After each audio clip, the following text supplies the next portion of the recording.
Calcutta University second semester history honours ACC 2 paper যেটা রয়েছে ঐতিহ্য এবং সংস্কৃতি, এই পেপারটি 2026-এর সাজেশন নিয়ে আলোচনা করবো এই ভিডিওতে।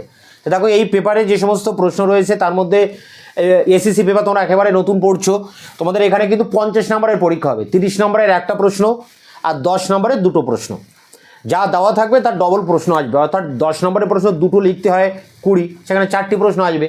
30 নম্বরের প্রশ্ন একটা লিখতে হয়, সেখানে দুটো প্রশ্ন আসবে। তা 30 নম্বরের যে প্রশ্ন সেগুলো প্রতিবেদন আকারে লিখতে হবে, অর্থাৎ 1000 শব্দের প্রতিবেদন।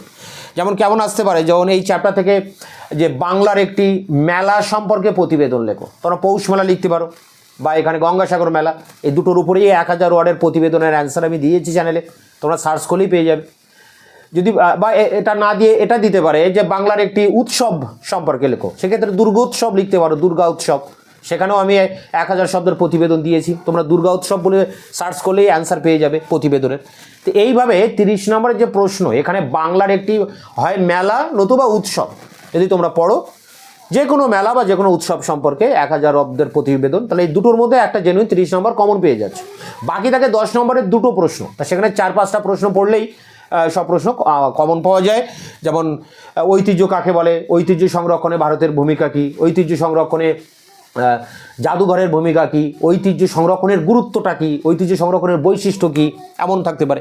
সংস্কৃতি, বাংলার যে বিভিন্ন গ্রাম্য সংস্কৃতি, ফোক কালচার যাকে আমরা বলি, বিভিন্ন উপজাতীয় যে সমস্ত সংস্কৃতি রয়েছে তার বৈশিষ্ট্য কী, যেমন ছৌ নাচ সম্পর্কে আলাদা প্রশ্ন আসতে পারে, বাংলার বাউল গান সম্পর্কে প্রশ্ন আসতে পারে, বা যে কোনো 5টি ঐতিহ্যশালী যে স্থান রয়েছে সেই স্থানের উপরে একটা 10 নম্বরের অ্যান্সার জানতে যেতে পারে।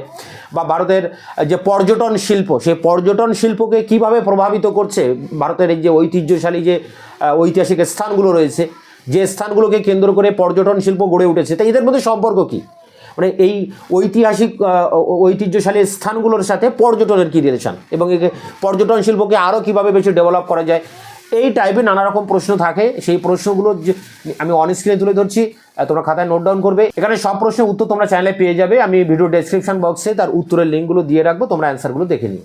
Calcutta University second semester history honours ACC 2 suggestion 2026, marks 30। 30 নম্বরের জন্য যে প্রশ্নটা লিখতে হবে প্রতিবেদন, এখানে দুটো প্রশ্ন আছে, তোমরা যে কোনো একটা কিন্তু পরীক্ষা কমন পাবে। বাংলায় যে কোনো একটি উৎসব বা মেলা সম্পর্কে প্রতিবেদন লেখো। প্রশ্নটা এইভাবে দিতে পারে, তোমরা যে কোনো একটা উৎসব লিখতে পারো, নতুবা যে কোনো একটা মেলা। তা মেলা হিসাবে তোমরা গঙ্গাসাগর ও পৌষ মেলা যে কোনো একটা মেলা পড়তে পারো, এইগুলোর উত্তর আমি দিয়ে দিয়েছি। তোমরা গঙ্গাসাগর প্রতিবেদন বলে লিখলেই অ্যান্সার পেয়ে যাবে, পৌষ মেলা প্রতিবেদন বলে বাংলায় ইউটিউবে সার্চ করলেই অ্যান্সার পেয়ে যাবে। উৎসব হিসাবে তোমরা দুর্গা উৎসব লিখে প্রতিবেদন লিখবে, আমাদের অ্যান্সার পেয়ে যাবে। তাই এখানে অবশ্যই এখান থেকে কমন পাবে, হয় একটি উৎসব একটা মেলা, তোমরা দুটোই পড়ে রাখবে, একটা কমন পাবে। এছাড়াও এই প্রশ্নটাও আসতে পারে, ভারতের একটি জাতীয় উৎসব বা মেলার প্রতিবেদন লেখো। তোমরা বাংলার করবে, বাংলার উৎসব মেলা, এখান থেকে কমন পাবে। এরপরে দেখো রয়েছে 10 নম্বরের প্রশ্ন, দুটি লিখতে হয়, 20 নম্বর, এই 50 নম্বরের পরীক্ষা। এর মধ্যে দুটি প্রশ্ন লিখলেও 4টি প্রশ্ন পরীক্ষায় আসে। তা দেখো, এখানে প্রথম যে 4টি প্রশ্ন রেখেছি একবার দেখে নাও। ঐতিহ্য থেকে আসতে পারে, ঐতিহাসিক পটভূমিতে ভারতের সাংস্কৃতিক ঐতিহ্য সম্পর্কে লেখো। পরেরটি উদাহরণসহ বাস্তব ঐতিহ্য ও অধরা ঐতিহ্য সম্পর্কে লেখো।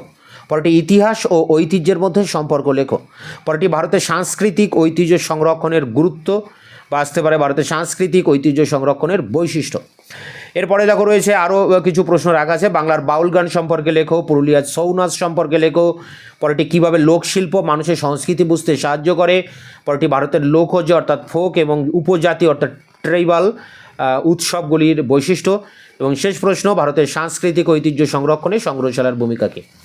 তো এখানে 8-9টা প্রশ্ন রয়েছে, তোমরা প্রথম দিক থেকে 5-6টা প্রশ্ন করবে, বা 4-5টা প্রশ্ন করলেও এর মধ্যে কমন পেয়ে যাবে। সব প্রশ্নের উত্তর আমি চ্যানেলে বেশিরভাগ আপলোড করে দিয়েছি, এই ভিডিও ডেসক্রিপশন বক্সে তার লিঙ্ক দেওয়া রয়েছে, তোমরা অ্যান্সারগুলো দেখে নেবে। আর যে সমস্ত প্রশ্নের উত্তরগুলো এখনও দেওয়া হয়নি, খুব দ্রুত তোমাদের সামনে নিয়ে আসবে। ততক্ষণ চ্যানেলকে তোমরা সাবস্ক্রাইব করে রাখবে, বন্ধুদের কাছে শেয়ার করবে।